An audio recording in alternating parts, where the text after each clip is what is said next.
English গ্রামারে আমরা যে ভুলগুলো করে থাকি সেন্টেন্স লেখার ক্ষেত্রে, তার মধ্যে অন্যতম একটি প্রধান ভুল হচ্ছে error of proximity.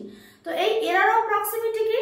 Error of proximity হচ্ছে একদম নিকটের বা একদম পাশের নাউন বা প্রোনাউনটি যে নাম্বারে আছে সেই নাম্বার দেখে ভার্বকে পুট করা।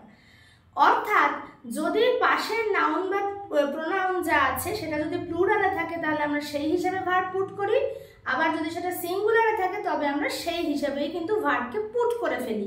এবং এই এরর অফ প্রক্সিমিটি হওয়ার জন্য অনেক ক্ষেত্রে ইংলিশ সেন্টেন্সে সিনট্যাক্স এরর আসে এবং পরীক্ষায় যথারীতি অনেক নম্বর আমাদের কাটা যায়। দেখো, তাহলে কাছাকাছি থাকা নাউন বা প্রোনাউন দেখে ভার্ব পুট করাকেই বলা হয়ে থাকে এরর অফ প্রক্সিমিটি। আমাদেরকে এন্টায়ার সাবজেক্টটা বুঝতে হবে যে সমগ্র সাবজেক্টটা কোন নাম্বারে আছে বা সমগ্র সাবজেক্ট অনুযায়ী তাকে বুঝে আমাকে উপযুক্ত ভার্বকে পুট করতে হবে। তো কয়েকটা এরর অফ প্রক্সিমিটির উদাহরণ আমি তোমাদেরকে দেখাবো। যেমন the bunch of keys were missing. Okay, the bunch of keys were missing. তো এইখানে আমি যেটা করেছি এই সেন্টেন্সে কিন্তু ভুল। কেন না, কিজ দেখে আমি ওয়্যার বসিয়ে দিয়েছি। এখানে অ্যাকচুয়ালি একটা কি এর বাঞ্চকে বোঝানো হচ্ছে, ঠিক আছে? তো সেই একটা বাঞ্চকে যখন বোঝানো হচ্ছে তার মানে এখানে কিন্তু ওয়াজ বসবে।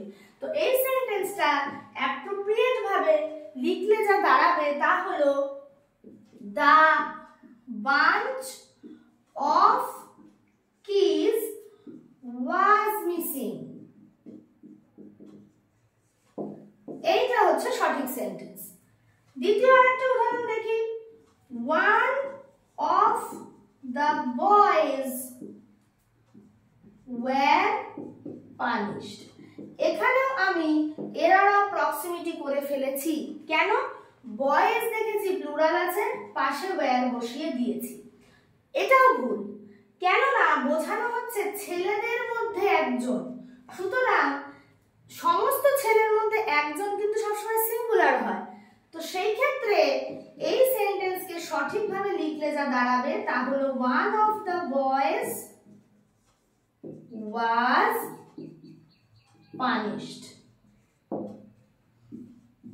3 নম্বর উদাহরণ, the best of the actions are yet to come.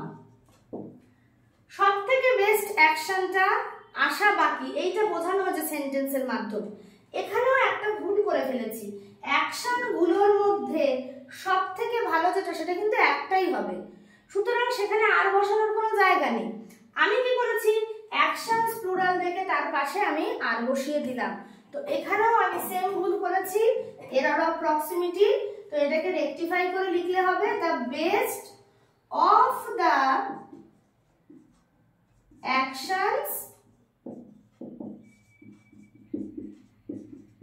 is yet to come.